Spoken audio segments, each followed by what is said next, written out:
My mother's coffin was still warm from the funeral home when Dad poured himself a whiskey and laughed. "Good riddance," he said, his voice sharp as a blade, slicing through the silence of our grieving house. I stood frozen, 16 years old, clutching her favorite scarf, the one that still smelled of her lavender perfume, unable to process the man I called father. The day before, I'd knelt by her hospital bed, her frail hand trembling in mine as she whispered, "Be strong, Ellie, for both of us." Cancer had stolen her slowly, but her eyes never lost their warmth, their quiet strength. She was my anchor, the one who tucked me in during thunderstorms, who taught me to bake cookies and dream big, even when our small town mocked dreamers. Now she was gone, and Dad, her husband of 20 years, sat in his armchair, grinning like he'd just won the lottery. I wanted to scream, to demand why, but my voice caught in my throat. Instead, I ran to my room, slamming the door, her scarf pressed to my face as sobs shook me. How could he say that? How could he feel that the man who'd kissed her forehead every night, who danced with her in the kitchen to old jazz records, now called her his biggest regret? I didn't understand, and that ignorance burned worse than the grief. Morning came, gray and heavy, matching the ache in my chest. I found Dad in the kitchen, flipping pancakes like nothing had happened. "Ellie, sit," he said, his tone casual, as if he hadn't shattered my world the night before. I stayed standing, arms crossed, glaring. "Why did you say that about Mom?" My voice trembled, but I forced the words out. He froze, spatula in hand, then sighed, his eyes darkening. "You're too young to get it, kid. She wasn't who you thought she was." I laughed, a bitter, hollow sound. She was everything to me. I stormed out, grabbing my bike, pedaling hard to the only place that felt safe, the old oak tree by the river, where Mom and I used to picnic. I sat there, replaying her stories, her laughter, trying to drown out Dad's words. But they clung to me, venomous, gnawing at the edges of my memories. Days passed and Dad's coldness grew. He packed Mom's things into boxes, tossing her clothes, her books, her life into the attic like garbage. I saved what I could, a locket, a journal, a faded Polaroid of her smiling under the oak tree. Each item felt like a piece of her I could hold on to, a shield against his betrayal. But the journal, oh, that journal changed everything. Late one night, under the glow of my flashlight, I opened it. Her handwriting, elegant and loopy, filled the pages with dreams, fears, and secrets. One entry, dated a year ago, stopped my heart. "I know Tom regrets marrying me. He thinks I trapped him, that I'm the reason his life's so small. But I love him, and I love Ellie. I'll carry this pain so they don't have to."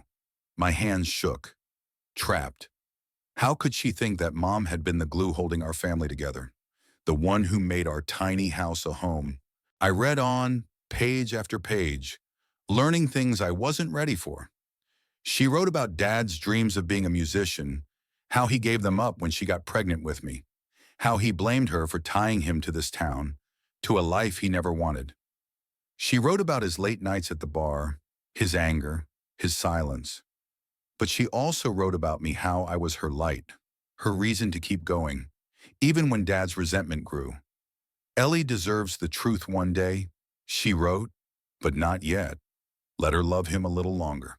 I closed the journal, tears streaming down my face. Mom had known. She'd carried his hatred like a weight, shielding me from it. And now, with her gone, Dad was free to spit venom, to rewrite her legacy as regret.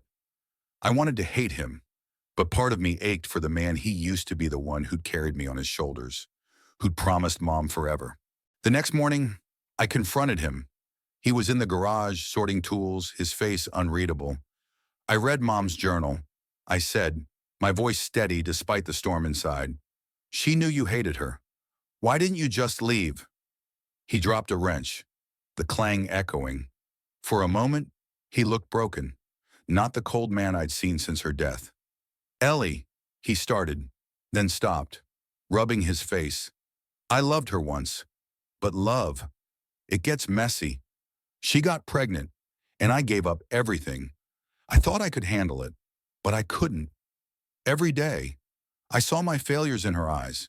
His words hit like a punch. So you blamed her? For me, I was shouting now, tears blurring my vision.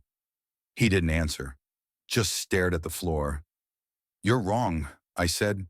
She was the best thing in your life, and you're too blind to see it. I walked away, leaving him with his tools and his regrets. Weeks turned into months, and our house became a battlefield of silence. I avoided Dad, spending hours at the river, talking to Mom in my head. I missed her so much it physically hurt, like a bruise that wouldn't fade. But her journal gave me strength. I started writing my own, pouring out my anger, my grief, my love for her. It felt like keeping her alive, like defying Dad's attempt to erase her. One day, I found a letter tucked in the back of her journal, addressed to me, my darling Ellie. It began, if you're reading this, I'm gone. Don't let your father's pain define you. He's hurting, but that's his burden, not yours. Live big, love fiercely, and never stop dreaming.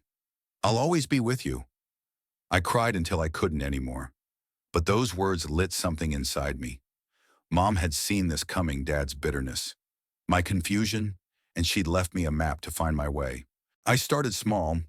I joined the school art club, something Mom always encouraged. I painted her, over and over, her smile bright against dark canvases. Each stroke felt like a rebellion against Dad's words, a way to scream that she was not a regret.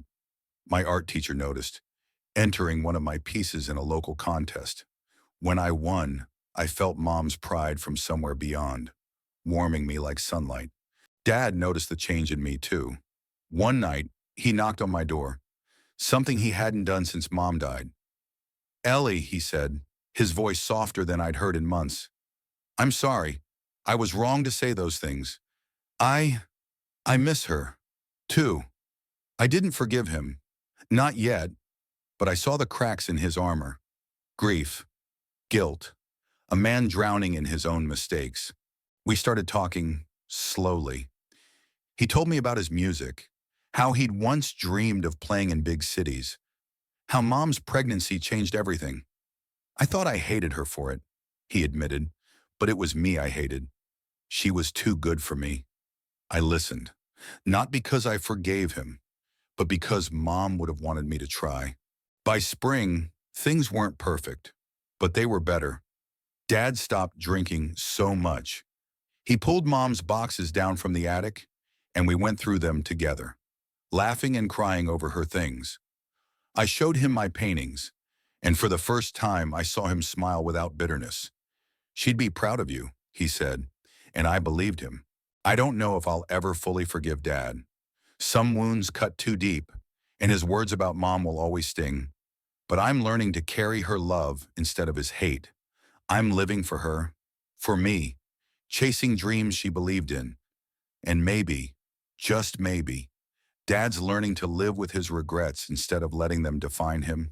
What do you think? Was Dad wrong to feel the way he did? Or is grief just a messy, human thing? Share your thoughts. I'd love to hear them. In Riemann and End,